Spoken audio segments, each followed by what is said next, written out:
कहां से आ गए इनके पास पैसे?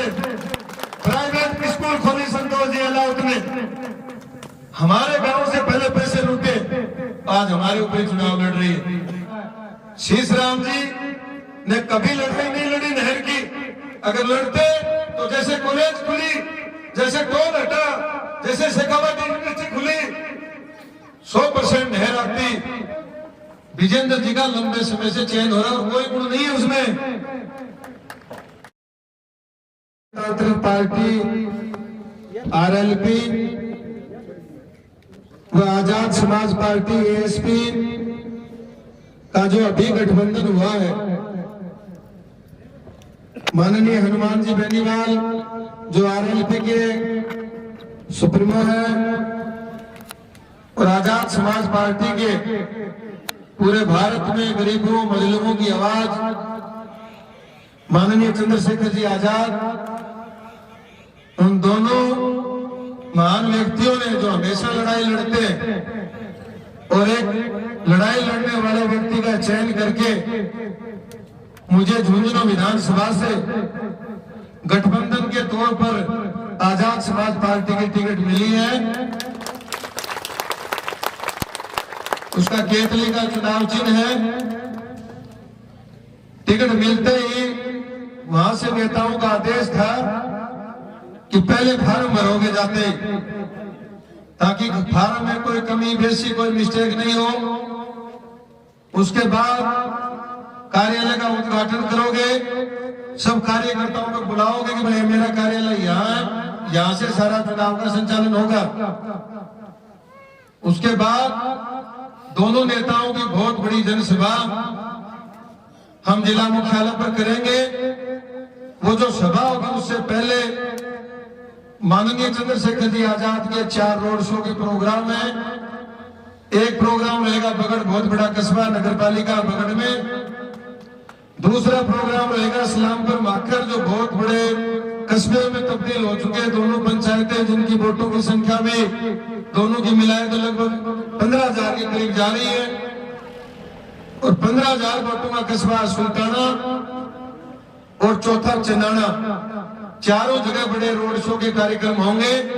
उनका जो ही उनका कार्यक्रम लग जाएगा वहां से अनुमति मिल जाएगी। आप सब लोगों को मैं सूचना दूंगा, आप तमाम लोगों को उनके रोड शो के कार्यक्रम में भी आना है।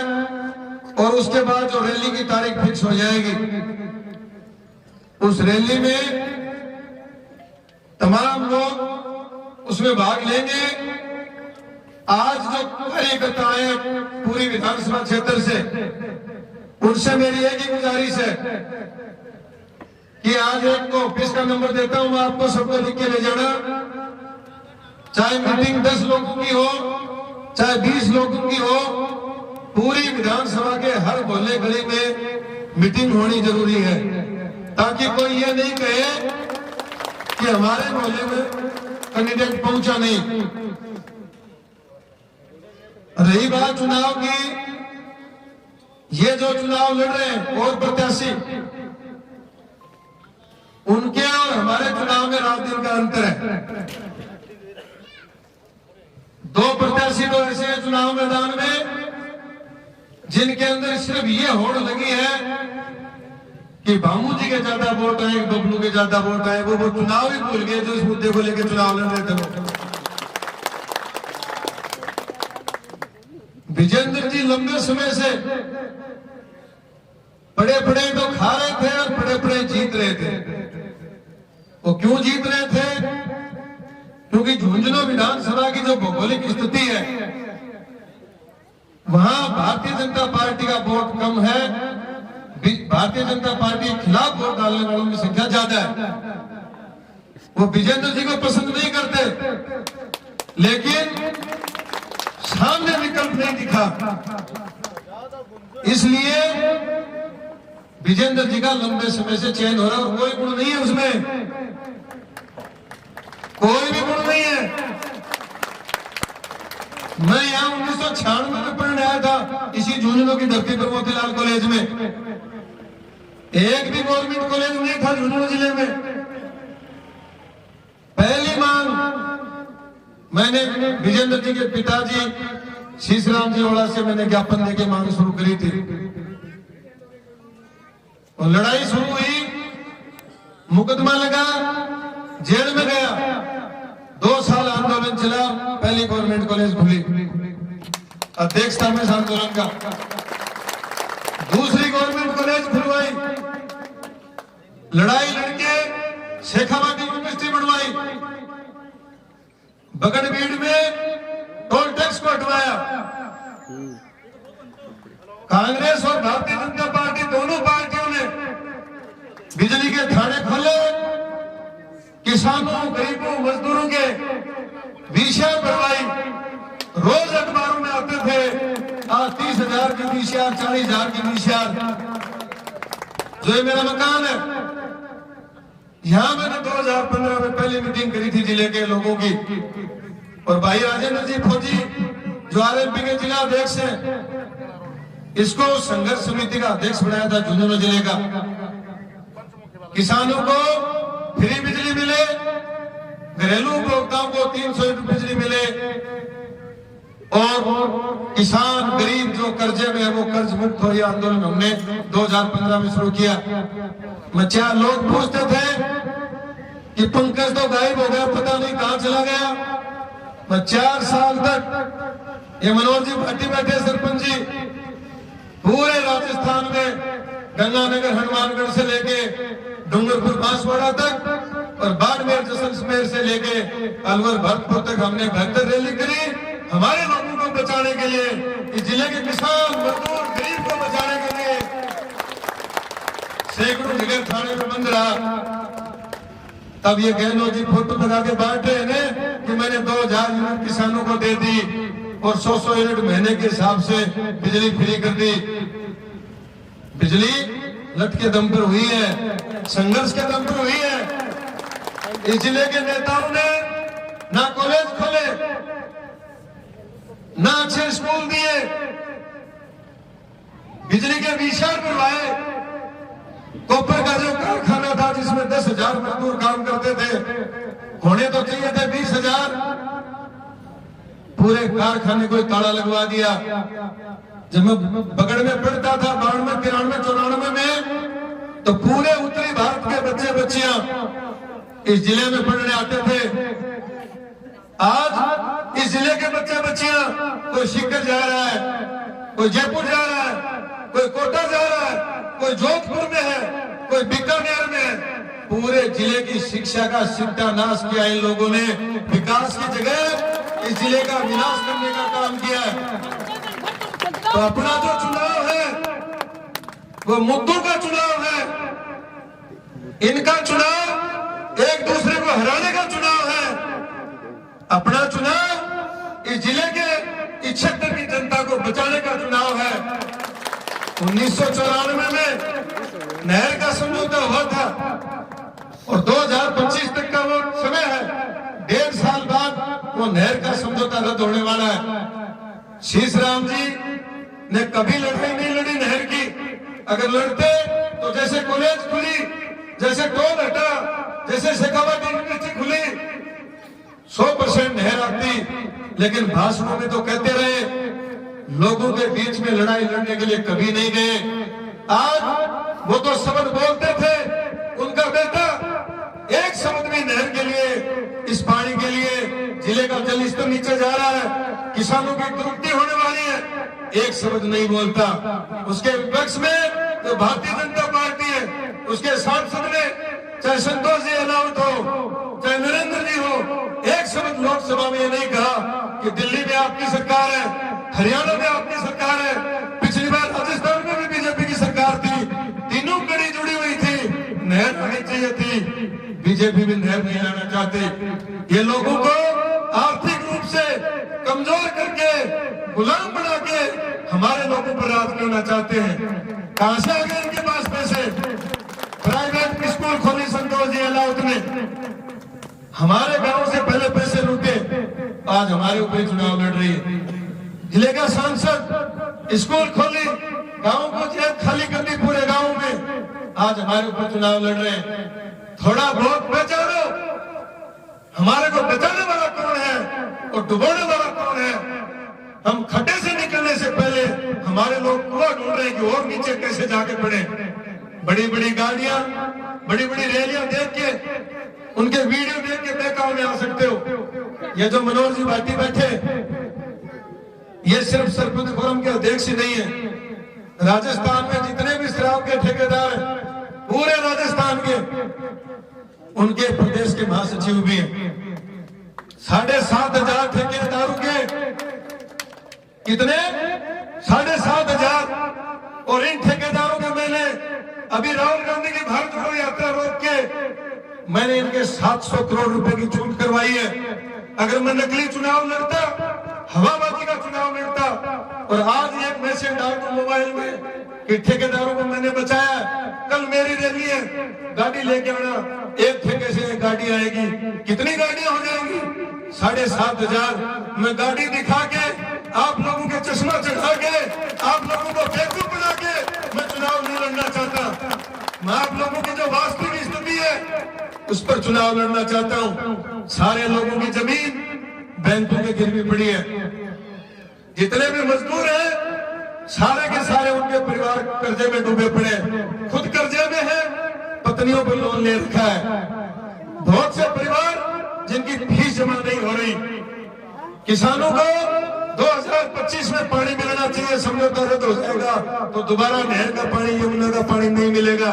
मैं उस मुद्दे पे चुनाव लड़ना चाहता हूँ। मैं कर्जे से मुक्ति मिले उस पर चुनाव लड़ना चाहता हूँ। गांव गांव में आपके बच्चों के लिए अच्छी लाइब्रेरी खुले, जो शहरों में बेटे को आपको नहीं भेजना पड़े, गांव में शिक्षा मिले, बच्चे नजरों के सामने रहे।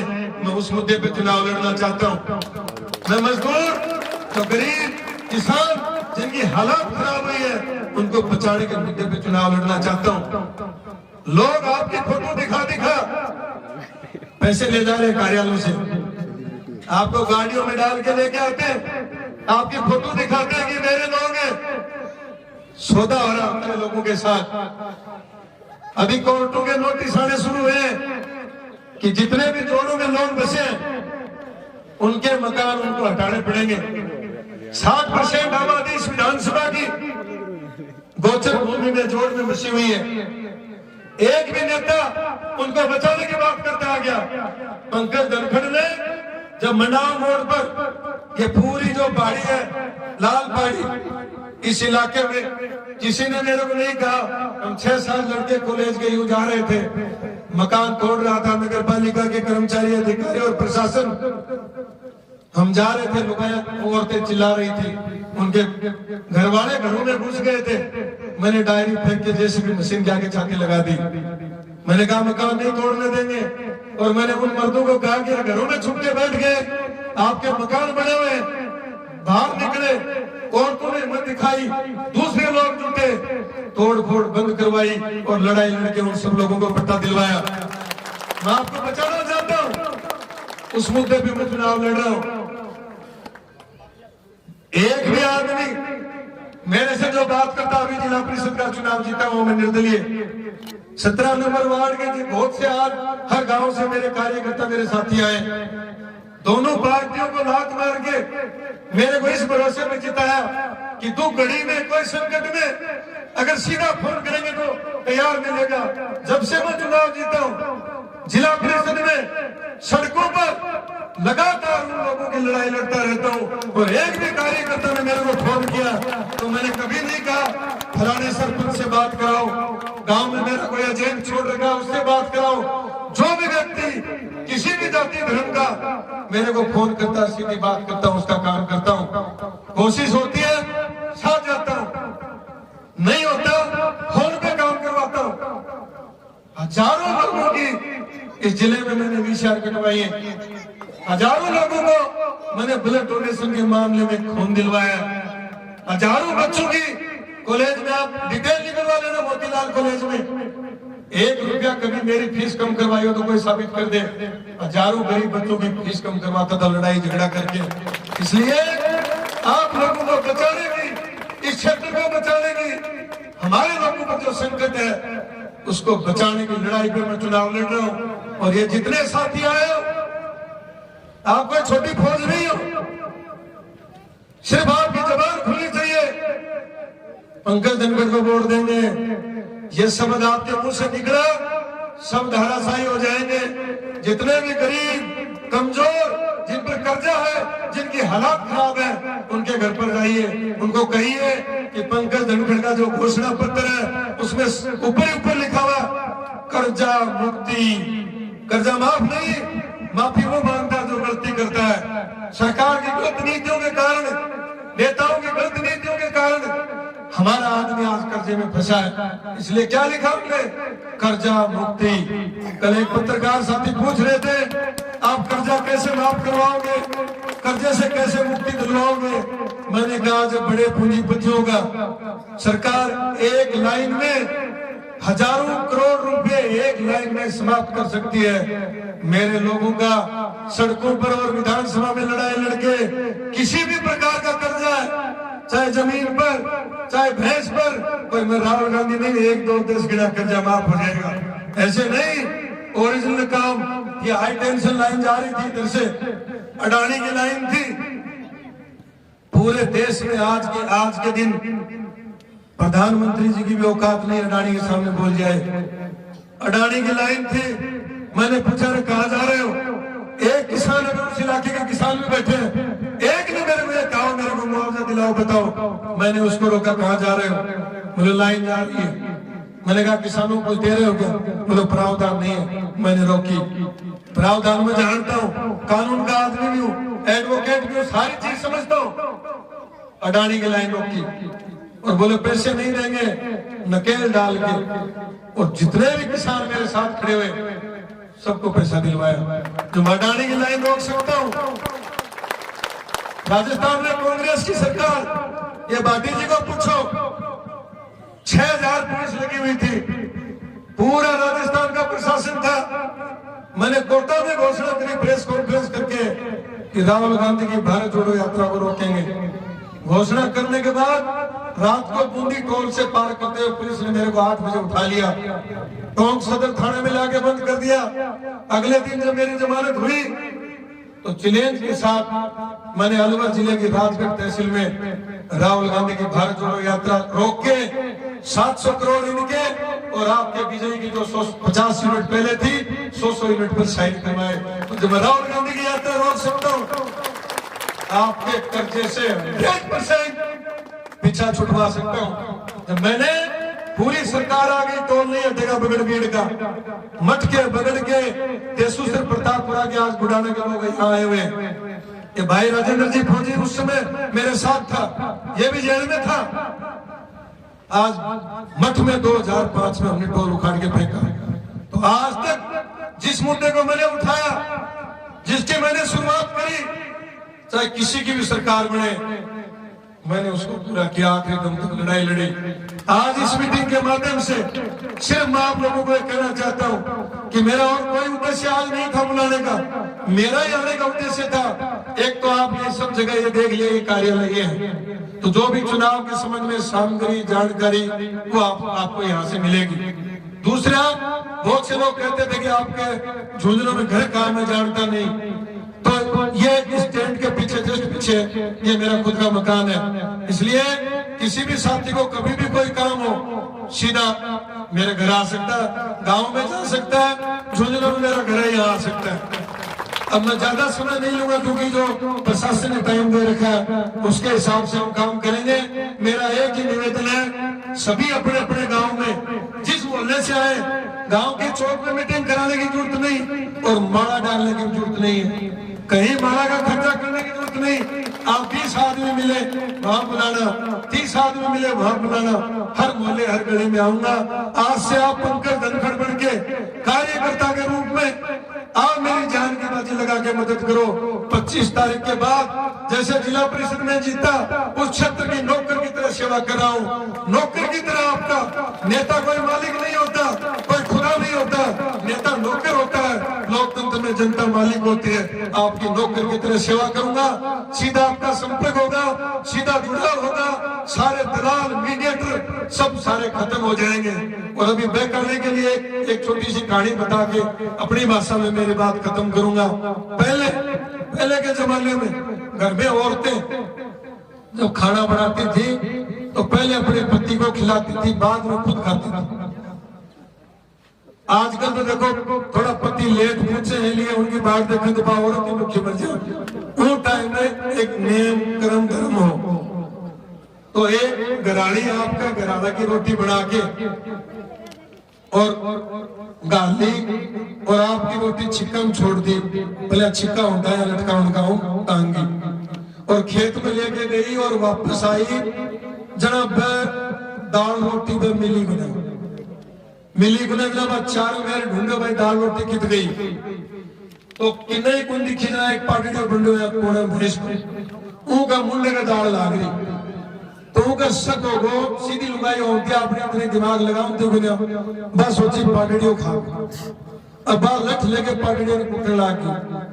अब पड़ोस में कोई पार्टियों रहा करो जना वो पड़ोस में कोई भाई क्या है बोले ताई क्या बात होगी बोले बाप को दाल रोटी खा छोरे सोची दाल रोटी चिकन पाटड़ो खुला हुआ तो भी कौन पूछ के और यो बंदरे कई खास का छोरा भी चक्कर में पड़ गो छुटवा दियो और बाप की रोटी बनाकर खा ली और बाद में बोल गई छोरे की निगाह घर दूसरे दिन ये जो गराड़ा की रोटी बना के वह खेत में चाली तो छोरो घर पे नजर तो बात बाहर निकले एक बांदर आयो चिकन पकड़ो और फटाफट दाल रोटी खा के चाल तो पकड़ियो मुंह का हाथ पूछ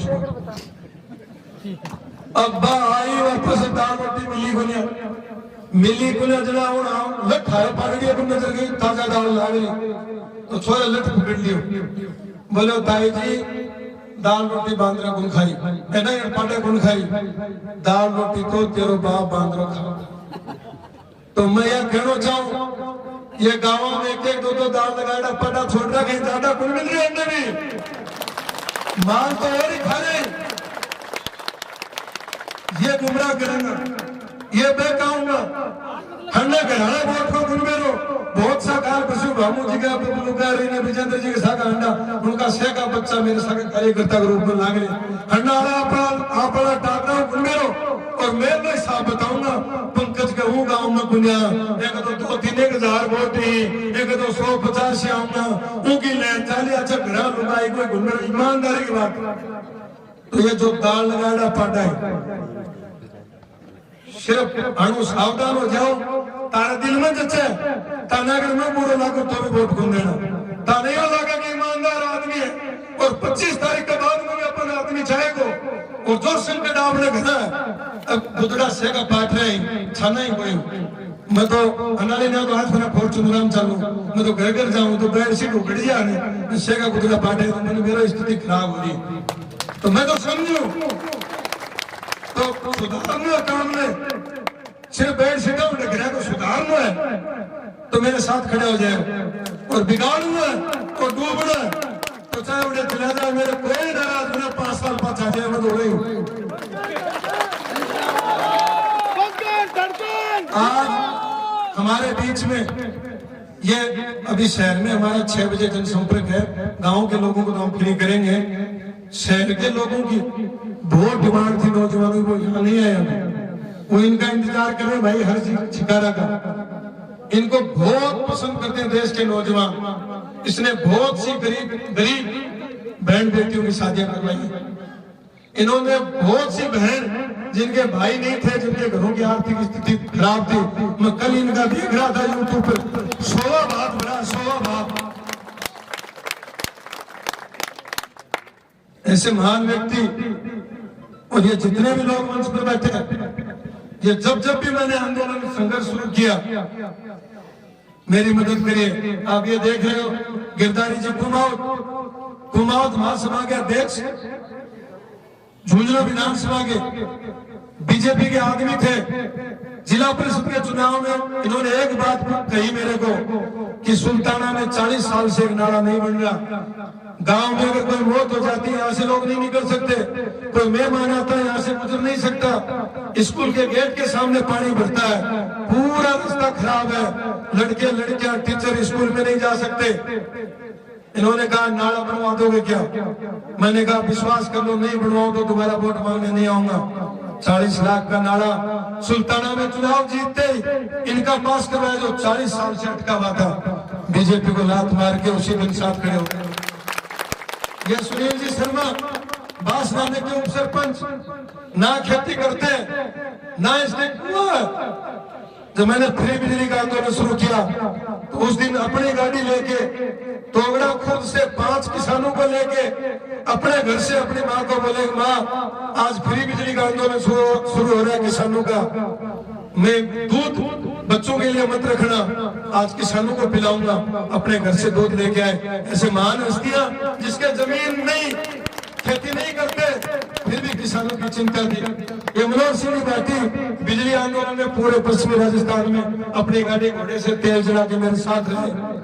ये प्रदीप बढ़िया जब फ्री बिजली का आंदोलन मैंने तनूरी मर्सीसर पावर हाउस पे किया तो इसने जान की बाजी लगा के, ये बलबीर चौधरी, ये भाई विजेंद्र मील, वसुंधरा जी को जब काले झंडे दिखाए जेल में गया था, ये प्रदीप, ये मेरे चाचा जी पिठाना के पूर्व सरपंच रामपाल जी हैं, ये भाई राजेंद्र फौजी, संदीप डारा, ये अशोक जी बराला, ये सुभाष जी, सब लोग जब भी मैंने कोई लड़ाई शुरू करी और आप लोगों का प्यार रहा कि मैंने नहीं लड़ी, गांव के लोग भी मेरे साथ खड़े हुए, तो सब लोगों का मैं बहुत बहुत धन्यवाद आभार व्यक्त करता हूं। और अभी भाई हर्ष शिकारा से मेरी निवेदन है कि वो 5 मिनट भाईचारे का संदेश देंगे, लोगों को कुछ